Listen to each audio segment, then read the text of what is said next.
Good afternoon and welcome to the Lunch and Learn webinar, Determining Irrigation Runtimes with Drip Tape on Specialty Crops. In part with Colorado Fruit and Vegetable Growers Association, I'm Adrian Card, Extension Agent with CSU Extension and founding board member of CFEGA. I'll be your host and presenter for today's webinar. Today's webinar is based on the CSU fact sheet by the same title. Hopefully you got that in the emails during registration and have had a chance to review that. It's the result of years of work with mainly vegetable growers who have struggled to determine output and run times for their drip irrigation management. I want to offer a really big thanks to Troy Bowder and Joel Schneekloth and Blake Osborne and Perry Cabot, all irrigation specialists with Colorado State University who helped make this fact sheet possible and teach me along the way. And I hope today that you all attending find this useful, and those of you watching the recording also find it useful. CFEGA is the go-to resource for Colorado's fresh fruit and vegetable farmers. We connect Colorado growers with industry, government, academia, and consumers to strengthen and expand Colorado fresh fruit and vegetable production. Learn more at coloradoproduce.org and follow CFEGA on Facebook and on Instagram. CFEGA would like to thank its sponsors. On the platinum level, John Deere 4 Rivers Equipment and Western Growers. On the gold level, Agfinity, American Ag Credit, Food Maven, Cicada Farms. And silver sponsors include Aquatic Resources, Bijo Seeds, Certis USA, Colorado Potatoes, Decade Products, D-Line Box and Display, DeSanti Farms, Fagerberg Produce, Gowan Seed, Holler Seed, Farm Credit of Southern Colorado, Hiracata Farms, King Supers, Landmark Packaging, Millburger Farms, Monte Vista Co-op, NatureSafe, Netafim, J&J Supply, Organic Supply, PSL Law Group, Rocky Mountain Farmers Union, Seedway, Strohauer Farms, Target, The Packer, TNT Packaging, Valley Irrigation of Greeley, Western Sayre, and Whole Foods. So we're all beginning to live more of our professional lives, networking and meeting through Zoom meetings. And if you've spent some time in this space, have likely heard of, hopefully not experienced, Zoom webinar hacks. So if that should happen today, I'll do my best to remove that disruptive person. If I'm unable to do that, I'll end the meeting for all of us and we'll try to reschedule as soon as possible. Today's webinar is in 30 minutes. I'm going to be moving rather quickly, but also encourage you to use the Q&A box to type in your questions. I'll try to address those during the presentation. And those that I can't get to, feel free to email me and I can forward you or send you on, if I'm unable to answer it, to some of the irrigation specialists that I mentioned previously.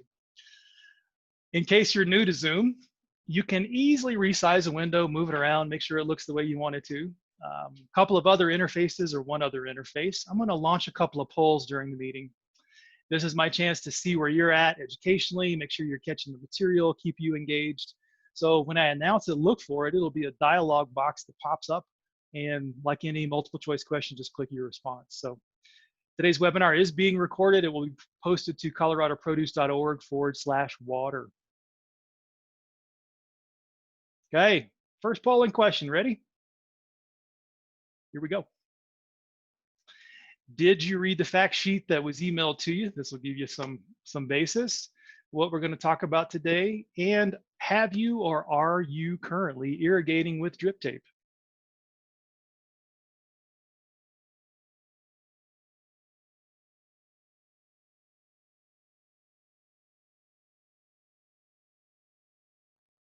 Okay, great guys, looks good. We've got a good majority of you that did read the fact sheet, and a couple of you one of you that weren't sure that it was there. I'll show you where that is. You can refer to it. And lots of drip irrigators. That's great. We'll have some context for today's discussion, conversation, presentation. Perfect. Okay. So as I mentioned, if you looked at the facts sheet, there are basically 6 steps that you'll use to determine runtime for drip irrigation. And today's webinar, to try to catch people, it's only going to be 30 minutes. So I'm going to move quickly. Again, reference that fact sheet, follow along with me. If you're like me, print it out, write on it, old school, and Q&A, send those in. We'll try to answer those as I go today. So what's the basis for all this? Why are we concerned? Why is this a potential opportunity for you? So firstly, there's a mismatch in drip irrigation. So if you've paid attention, you've looked at the specs from the manufacturer, you'll notice that drip tape is rated in gallons per minute, maybe gallons per hour, per 100 feet of tape. If you think about irrigation, and the more you learn about it, and the more I've learned about it over the past, 14 or more years, it's all in inches. We're describing inches that go into the system, rain, irrigation. We're describing inches that are lost from the system, evaporation, transpiration, that crop consumptive aspect of it. So we need a way to standardize those units so that you can accurately determine run times, because as is with drip tape rated in gallons, that's to my knowledge not possible to do. So that's the goal today. We're going to standardize units, get you to see this in inches. If you've seen the fact sheet, you're already a step ahead. In my experience working with vegetable growers, having been a vegetable grower mostly in the 90s, and worked with irrigation all that time period, in drip irrigation maybe 20 years, many growers, if they're not monitoring soil moisture deeper than what I like to joke and say, it's the digital method, that they're using their finger to assess moisture in the top 3 or 4 inches, it's not an accurate sample, right? The more you know about this, you know that plants are rooted, geez, at least 6 inches, as a moderate rooting depth, our vegetable crops especially, and as much as maybe 24 inches. So because of that type of assessment, some growers, in their limitations in their own operation, they're over or under irrigating. Each of those, you can guess, creates its own problem. So obviously the first in over irrigating would be water cost, and that would be running the pump, electricity, diesel, gasoline, and maybe you're an urban ag producer. Maybe this is simply the use of municipal water. Even for organic producers, there is the potential to leach nitrate. If you know about nitrogen cycling, the plants take up most of their nitrogen, even if you put it in an organic form, in ammonium or plant organic forms. It converts to nitrate. Nitrate is negatively charged. It can leach through the soil profile. So you over irrigate, all that expensive nitrogen you've applied is moved below the root zone. You don't want to do that. That's not a good move. Additionally, if we're in that over irrigating scenario, and maybe in under irrigating especially, right? So soil and plant health, we're in the era of more conversation of soil health, right? So imagine that you're trying to cultivate aerobic, oxygen, air-loving organisms in the soil, and if we're creating anaerobic conditions, we're really over irrigating with drip irrigation, which I've seen it, growers do it, you're going to drive out those soil organisms that you want. So obviously, that's not good for plant health either. Either is under irrigating, each of those creating crop quality problems. So a lot of good reasons to dial this in tighter, to get an optimal irrigation to match up to what the plant needs. So, and as I alluded to earlier, oftentimes people, and you saw in my promotions for this, may be jokingly irrigating by intuition, or when the gas runs out of the pump, or other means, maybe it's Tuesday, it's time to irrigate. We need monitoring, and we need it deeper than your finger.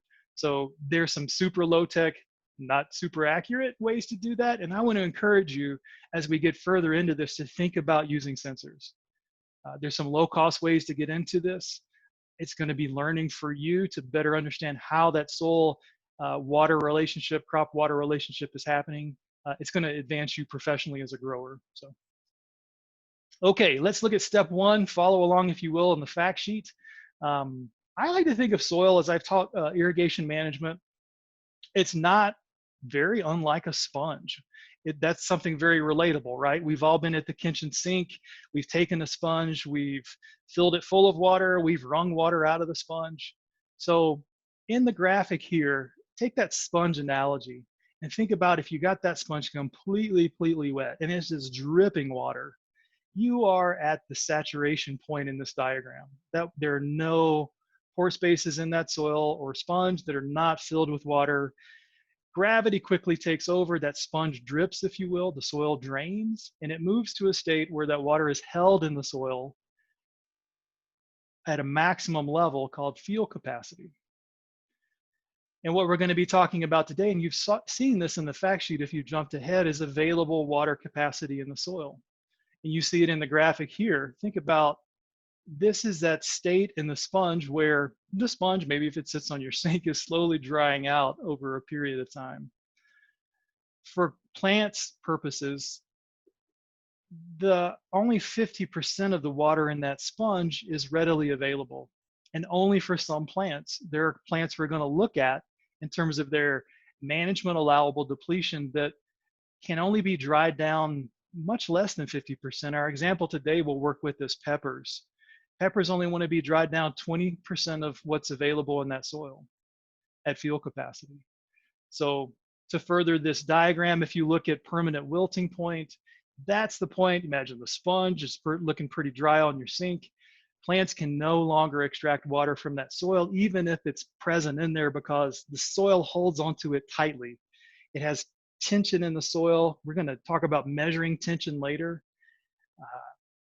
But here's the game that we're playing, is trying to keep that soil somewhere between field capacity and maybe 50%, maybe less, in available water. And we're going to talk about it in terms of inches per foot of soil. Okay. So step 2, we're going to look at management allowable depletion. Sometimes this terminology is referred to as maximum allowable depletion. There's several different versions of the acronym MAD, but they're all referring to how much of that maximum amount of water in the soil, the field capacity, what's planned available, how much can be depleted. And here in this chart, you can see that it's shown in percentage. And we're going to convert to inches, again, to standardize all of our units to inches. And I want to explain just briefly that as I worked on this fact sheet, and it has been, and thanks to the patience of my colleagues, it has been a long process to pull it all together. But I sourced different literature to come up with some of these values, and I chose always the ones that kept you in a safer zone, that described a crop maybe not being able to, if 2 of the values said it could dry out to 50%, or it could dry out to 40% of available water capacity, I chose the 40%. I chose a more conservative value. So hopefully you'll have some faith that if you begin to irrigate by this framework, that it'll keep you safe. So I like to think of MAD as the red line. It is the do not cross line. It is the, if you cross that line, you're going to suffer crop quality and yield losses. So it is the point to pay attention to. So let's get you engaged further. So let's think about, we're going to convert in our peppers example here. And in that example, and we'll see this further, that peppers are in a sandy clay loam soil. Its available water capacity per foot of soil is 1.8 inches. So see if you guys are paying attention. You can whip out your smartphone and figure this out easily. So if the MAD for peppers is 25%, what is that? And I even did the math for you down here, kind of set you up. The MAD in inches for peppers in a sandy clay loam soil is, look for the poll. It's 1.8 times 0.25. All right, people are getting their smartphones going here. Perfect. And then the second question is, at what value in inches of soil moisture present is the red line for peppers? So we're simply going to subtract that answer to question number 1 from 1.8. 1.8 minus, won't give it away yet to make sure you're paying attention.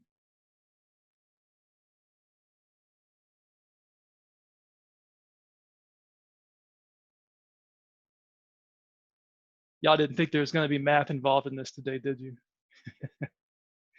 It's easy math. You guys can easily do this. This is not rocket science. So all you need is a smartphone and just paying attention.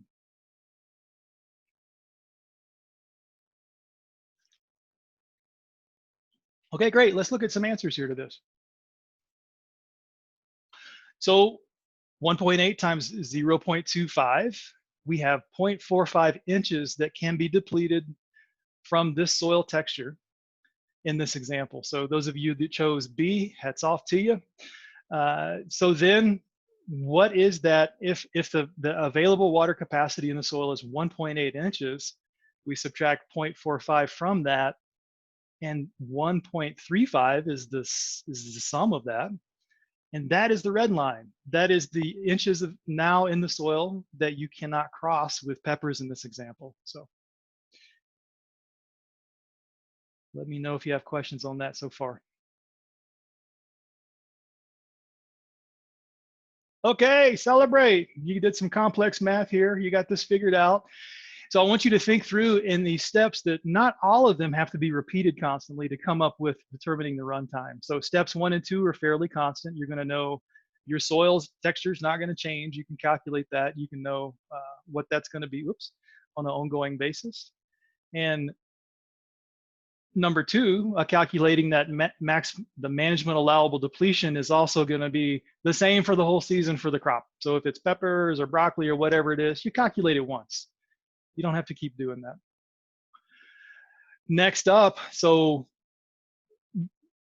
if water is present in the soil, are plants are they rooted deeply enough to extract it? Where are those roots? Where should the sampling take place in terms of monitoring soil moisture? So the maximum rooting depth is variable. Any of us that have direct seeded or transplanted crops know that in the first few weeks to a month, maybe using your finger, the digital method, is absolutely valid to do that. So what I did again, to let you know some methodology in the fact sheet, is I erred on the side of shallower maximum rooting depths and the ranges of those maximum rooting depths in the fact sheet, so that thinking behind it is Colorado not being as hot as some of our southern tier states, the soil warms up slower, maybe those crops don't root as deep. So trying to get you to think also some conservative values in this fact sheet and let you have some confidence in the methodology that is presented here today. It's widely known that crops take up 70% of the water that they're going to utilize from the upper half of the rooting zone. So you see peppers in this chart. Peppers is our example for today. Imagine that the peppers in this example are rooted no deeper than 20 inches, so that we would monitor the upper half of the rooting zone in that top 10 inches. Yeah. So that's going to be a critical place to place a sensor. We'll look at that further in the presentation. So, but getting the representative sample is the point in the slide, making sure that where you're sampling from makes sense. So you can see as the plant growth progresses throughout the season, using your finger no longer makes any sense, because these plants' roots, even the most shallow ones of lettuce and onions, are well beyond the reach, if we're measuring the half point of that maximum rooting zone, well beyond the reach of your finger. Okay, so how much water is in the soil? There are several different methods to measure this. I'm going to present to you today the one that I'm most aware of, most comfortable with, have used for over a decade. It has the least price entry, and it's the one that my colleagues at CSU pointed out for all the reasons above. So what you see here in the middle is a watermark sensor. And this is measuring electrical resistance in the soil with a small volt of electric current as a proxy to understand soil tension. So we mentioned tension earlier as the force pulling the soil, the force the soil is exerting on the water, holding that water into the soil. So it's a unit called centibars. We're going to look at that in just a bit too. Centibars is actually a negative value, so that as the centibar number gets larger, the soil is becoming drier. At 0 centibars, we are at field capacity. So we'll look at that. I know that's a little bit confusing in explanation, but represented also on this screen is a couple of other very older tech. This is circa 1970s of tensiometers, analog measurement of soil tension, and a more new tech, higher tech, recent tech one.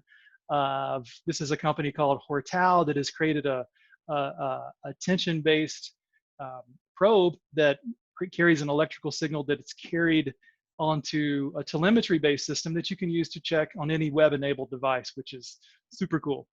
The very low-tech method, let me show you, is the estimating soil moisture by feel and appearance. This is actually a publication that NRCS, the brochure, if you've worked with me, I probably put one of these in your hands, that allow you to look at your soil based on appearance and feel and determine, in our example today, in a sandy clay loam, how much is depleted based on what it feels like, what it looks like. As you might guess, very subjective, not super accurate. So one of the reasons I would strongly encourage you to use something that has more accuracy, one of these types of sensors. So sensor placement is best done, as I've mentioned previously, in the middle of the rooting zone. That's where 70% of the plants take up their water. And then at the very bottom of the rooting zone, so we can see, are we leaching water through that soil profile? In this example, if I have a sensor at 9 inches and a sensor at 18 inches, is that 18-inch sensor staying constantly wet? You're probably over irrigating or have a high water table if that's the case. So it gives you more three-dimensional measurement in one simple location in the field. Installation of these, I like to think about, or if you're pulling a sample to monitor, think about what the roots experience is. So put your sensor in where the rooting zone would be. I think of that as typically within maybe 4 inches of the plant. But as you're doing this, also think about not putting it underneath the irrigation tape, because that's going to be a zone that stays wetter on average than the rest of the soil around it. So if you want to get a real representative sample, that placement also is going to be important. About 4 inches away from the plant, maybe 4 inches away from the drip tape. And these are the two of my colleagues that taught me this years ago. This is 2006 in Longmont at Olin Farms. Thanks to Mark Guttridge with this. This is Troy Bowder and Joel Schneekloth. So just to give you guys a little plug here, thanks for helping out along the way. Here's what we would see if we're out in the field. This is a watermark installation. The sensor you saw previously me holding in my hand. This is a Hansen data logger. These are no longer in the marketplace, but it serves for today's example. So imagine in our pepper example, we are depleting 3.5 inches of water from the soil. So that puts us at about 1.4 centibars, 1.45 inches of water available in the soil. So look at this chart, and on the left column is a centibar column, and tell me, based on what you see, here's the Hansen data logger. It's monitoring sensor 1, and that sensor 1 is reporting 26 centibars. So given that, in this example, is it time to irrigate if we are planning to irrigate closer to the red line, if that makes sense? Given the centibar value here, are we at the red line? And remember, that red line is somewhere around 1.35 inches of moisture in a sandy clay loam soil that's plant available. Is it time to irrigate? Kind of a trick question, I think.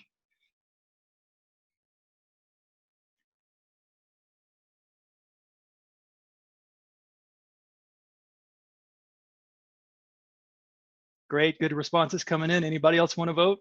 Got a thought? At 26 centibars, is it time to irrigate? Okay, let's look at it. Most of you said no. And if the red line is somewhere here at 1.35 inches of plant water available, yeah, maybe that's 37 centibars on this table. We're up here, not really critical to irrigate. Maybe you want to. I think a key point within all of this is that the information that this monitoring is going to give you is clearly just one piece of information. So you might think of, is there a big rainfall event about to happen? Do I have ditch water available? All of those types of questions are also very integral.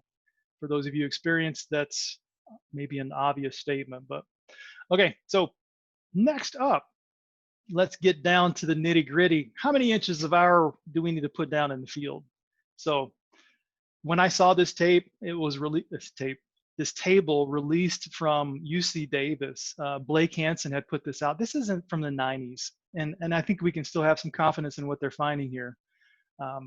So where you might get confused in the table, this is also in the fact sheet, is this tape spacing. This is not emitter spacing. This is the space between tapes on a bed. So if I had beds 60 inches on center and one tape per bed, then this is the row I'm going to use. If I've got a bed that is, maybe it's a 30, this is a vegetable production, back to peppers, 30, 36 inch wide bed with 2 tapes on it, maybe I'm at 12 or 14 inches in tape spacing. So let's see here. I think I got another polling question. Yeah. Okay. So using this table and the example here, the tape is, its flow rate is 0.35 inches per gallon per minute per 100 feet. And the tape spacing is 12 inches. How many inches of hour are you applying given this table?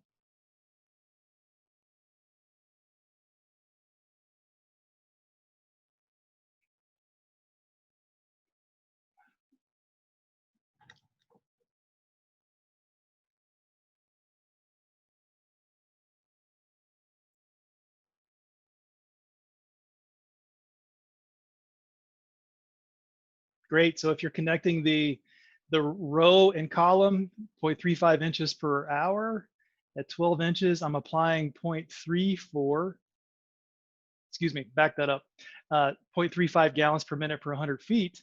With a tape spacing of 12 inches, I'm applying 0.34 inches per hour. So brilliant, right? Suddenly we're getting from that gallons to inches. So we're getting very close to being able to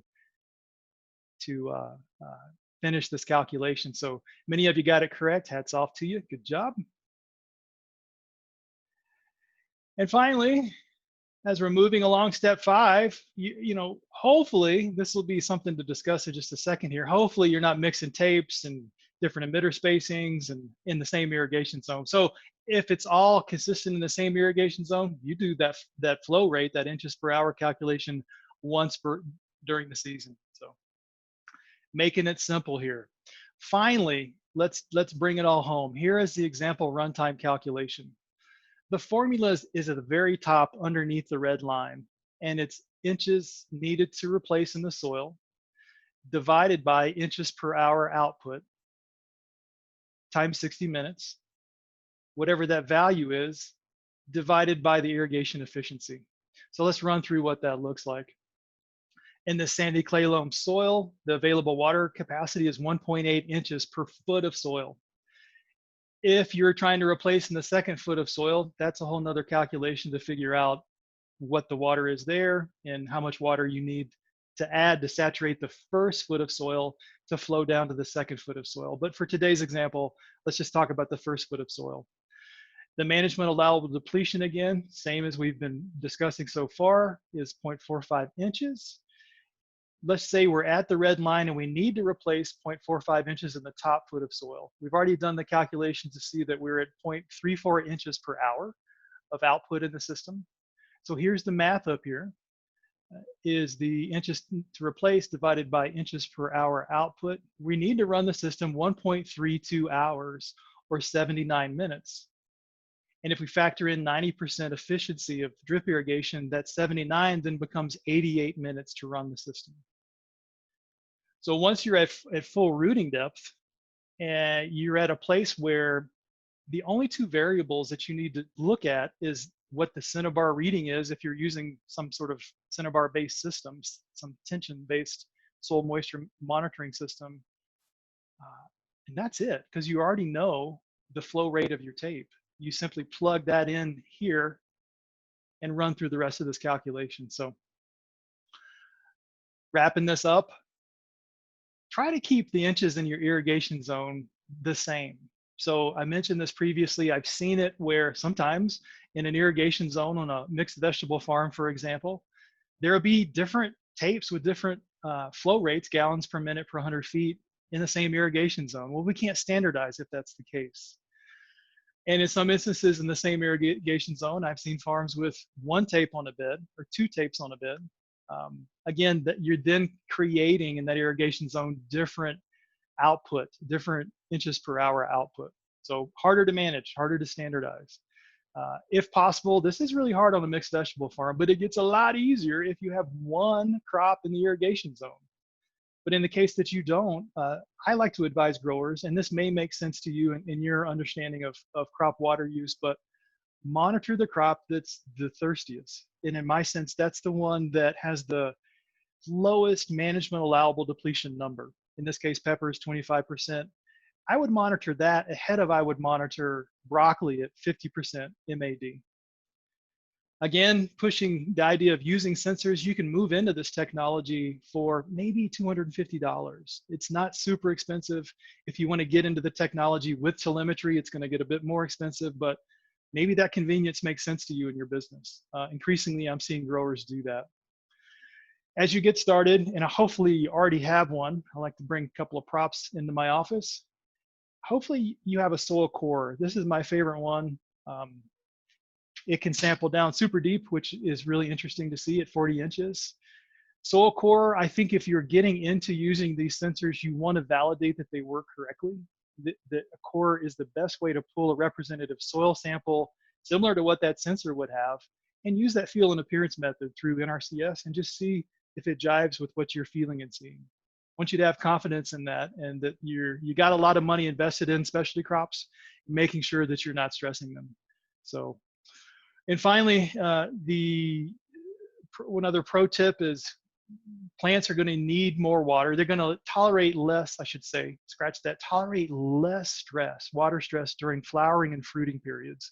So don't manage to the red line during those periods. Use a shallower oscillation. So what I mean by shallower oscillation, in our peppers example, if here was a red line somewhere between at 37 centibars and maybe 1.35 inches of water available, instead of running it down to this red line, I might have an oscillation during flowering and fruiting that's only going to dry maybe between wetted up to maybe 10 or 0 centibars and drying down maybe to 30. Trying not to stress that. So, and to wrap up today, a lot of this is challenging to remember. Farmers are doing myriad things during the season. You're super busy. Make yourself a cheat sheet. Here's one that I made at Full Circle Farm way back in 2011. So you can see this laminated sheet and the lid of this data logger. I've numbered 6 soil moisture sensors, 1 through 6, and shown here in this example, red cabbage at 9 inches and red cabbage at 18 inches and what their management allowable depletions are. So that grower can quickly come over here and look at the same table and figure out, are they needing to irrigate based on the data that they're seeing. So that is it. There are a couple of questions in chat, or excuse me, in Q&A. And while we're getting to those, let me also launch this guy. So figure out what you guys learned today as educational outcomes. Question in the chat, what about soil moisture meters that are about 6 inches to monitor early season soil moisture for starts and seeds? I think that could make sense. I think it varies on the plant, and maybe even some of the earliest plant growth, monitoring to 3 inches may even be more appropriate. If you're managing a mixed vegetable zone based on the crop with the lowest MAD and the highest water use, do you run the risk of leaching nitrates below the root zone? Lower water zone of the lower water use, higher MAD crops? Potentially, yeah. I think this is where there are inefficiencies and maybe less than best management practices baked into mixed vegetable crop irrigation when the crops are in the same rooting zone. So yeah, the more we can get similar water use crops in the same irrigation zone, I said rooting zone, irrigation zone, that would be best. And finally, question, where will this recording be posted? I want to share it with our staff. Here is the URL where the recording will be posted, coloradoproduce.org/water.